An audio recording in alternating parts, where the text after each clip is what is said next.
Now, these are basic things that should be taught, and I suppose are taught in photography schools for basic portraiture. You mentioned Clarence Sinclair Bull, and I know that both Hurrell and Bull used to literally work in the same building, but they didn't exactly get on terribly well. Well, Clarence Bull thought that, okay, let me backtrack a bit. In the 20s at MGM, there was a woman photographer named Ruth Harriet Louise, and she was doing the portraiture, and Clarence Bull was managing the entire still photography department and doing portraits. And he was really gifted. He was great. Um, so he thought that when she left in December 1929, that he would move to her position, become the head portrait photographer. But then this thing happened where Norma Shearer brought in Hurrell because she was so thrilled with what he had done for her at his little studio in the building where I now have my studio. Um, she insisted that he become, head portrait photographer. So Clarence Bull resented that. And then Hurrell was not a friendly person.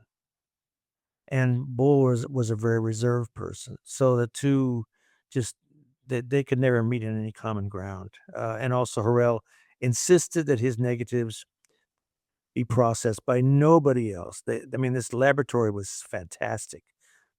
The tolerances were so fine. It was just he did great work. No, wasn't good. He had to process his own negatives.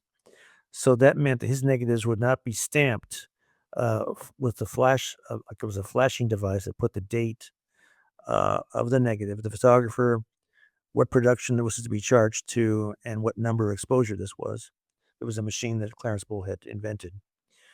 And so Hurrell's negatives never had this edge marking on them.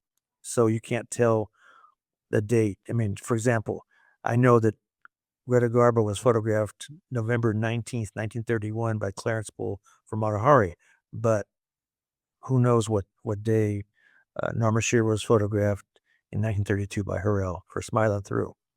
So anyway, there was all these things that Hurrell just was difficult. He was no other way to describe it, just perverse.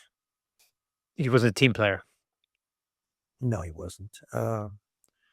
And when he left in July 32, they brought in various people, Russell Ball, Harvey White, Stephen McNulty, Ted Allen, a whole slew of them, but ultimately had to let him come back little by little for the next 5 years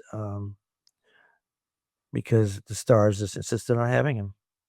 And then finally, when Irving Thalberg died in September 36, Mayer then just overruled everybody else and said, no more Hurrell. Just they brought somebody in, Laszlo Willinger from Europe, and he did the work. Thank you so much for tuning in. If you enjoyed that clip, then press here for the full episode in glorious Technicolor. Hey, and don't forget to subscribe.